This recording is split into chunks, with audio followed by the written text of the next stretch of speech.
Believe it or not, we're 2 miles in on this plant and walk mission here. We are tilled in the places that needed to be tilled because the grass or the weeds had grown up underneath the winter wheat, in some places more than others. I did plant directly into the winter wheat in some places, and yes, there's going to be a little bit of weeds, but with the cost of glyphosate these days, is what it is. We have a clover chicory mix right here. Whoopsies. Oh, hands backwards when I'm looking into the screen. There we go. Clover chicory mix over here. And then over here is the brassica northwoods whitetail for both cases because I've had good luck with their seed. We have about 2 acres planted right now, plus this little teeny weeny little bit that's normally here when the field is here. This is all clover and some weeds, is what it is, just the way the sun, you know, doesn't quite get everything back there as good as you want to have it, which is fine because we have all this year.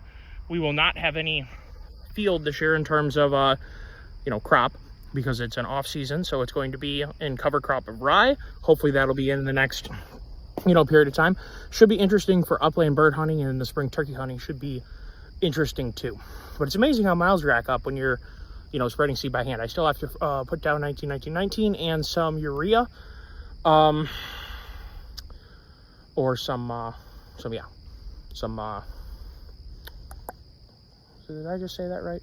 Lime, not urea. Still have to do that, but we have now seed down. We're gonna go plant one spot that I forgot to do, and then I remembered that I'm gonna make 3 little striations with the Egyptian wheat as kind of a screening to improve my ability to access these blinds during daylight hours, and in theory at night, or you know, at morning time too, to get out there without spooking them. We're gonna give that a try this year, and therefore I'm gonna go back and get the tractor, get the tiller going again, and I'm gonna make my striations, plant. I still have some extra Egyptian wheat. I did put an Egyptian wheat perimeter around this whole, you know, 2 acre food plot area.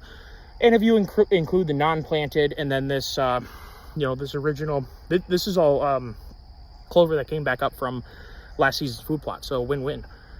Get some, I did mow it a couple times, which definitely improved its appearance. There are some brassica leaves in there, so there's gonna be some brassica mixed in. I just see that as a win-win, so that's good.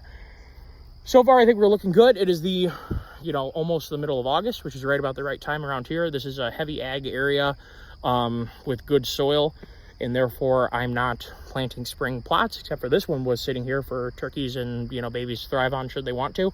There was, you know, 40 acres of winter wheat sitting here for them to thrive on. So a giant food plot isn't particularly necessary during, you know, when I have ag, but when I don't have ag, as in this year, I need to have a bigger food plot. So that's what we're doing. So in the next couple days, we'll see if we get some rain. We're predicted to get rain tonight, and some rain on not the next day, but the day after it, all weekend. So that'll be good. Hopefully we get that. I'm going to go do my striations, and maybe we'll take a video of doing that because we'll see how that goes. So hopefully you guys enjoy that. Hopefully you guys like the look of the tiller. Does a pretty good job. Now, like I said, I'm trying to avoid the use of brassicas avoid the use of glyphosate. It's very expensive right now, $100 for 2.5 gallons the last time I saw a tractor supply. So I tried to use the machine to the best of my abilities. Normally I would spray even after doing groundwork, or I would no-till with just the spray. In this case here, because of the cost of spray, because of how much I'm doing, just trying to keep the cost of, you know, food plotting down, and I kind of want to experiment a little bit. We had a great season last year, and I'm not, you know, some hunters have got to get their deer the next year. I love watching them do their thing. I love watching them go to the next age class. I'm not dying to kill a deer. I really enjoy deer hunting, but it's not a huge deal to me. So if for some reason my experimentation didn't prove quite the way I wanted it to prove out, so be it. I learned something. Not going to lose any sleep over it. Last year, you know, when they pulled the beans, they went right down to basically bare soil and planted the rye on top, and that worked out fine. There was almost no bean matter left, and as you can see, these clovers are doing great. They're going to continue to do great up until the beginning of, you know, bow season, when they're still going to look good, and into the middle of bow season, probably into November. So very worst case, we have, you know, 20,000 square feet or 15,000 square feet of really good forage. So if this doesn't work out, then shame on me and I learned something. But I wanted to share what I'm doing. And like I said, I did plant into the standing, where's my finger? There it is.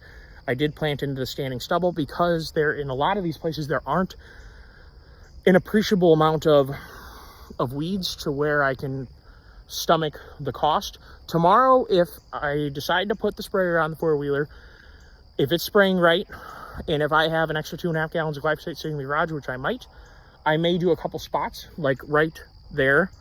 There's, oops, right there and right there. There's just these couple little patches of where, you know, stuff came through. So I'm not going to waste it in a ton of areas, but in a couple places that are clearly a problem, I'm going to do if I can tomorrow. But I'm going to minimize how much spray I put down. The seeds will not germinate for a couple days at least, probably 5-6 days. So there's no issue with putting glyphosate down on top of the seeds because the seeds are currently not doing anything. There's no green matter on the seeds to kill, so I can go ahead and spray glyphosate even a couple days out. I've done it before. Works great. And in fact, this plot, when I first planted it, I sprayed glyphosate, I think it was 3 days after I planted,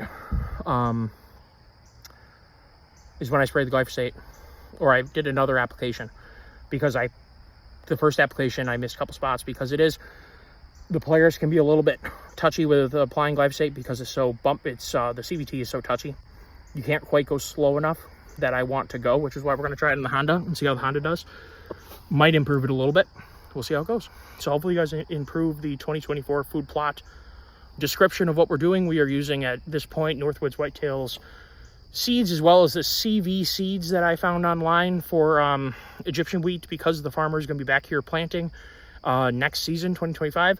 I'm not going to go invest in a whole bunch of extremely expensive switchgrass to grow here. So hopefully this little bit of a screen will do what I need to do this season, and I won't feel bad when it gets tilled under or when it gets planted, sprayed and planted next year.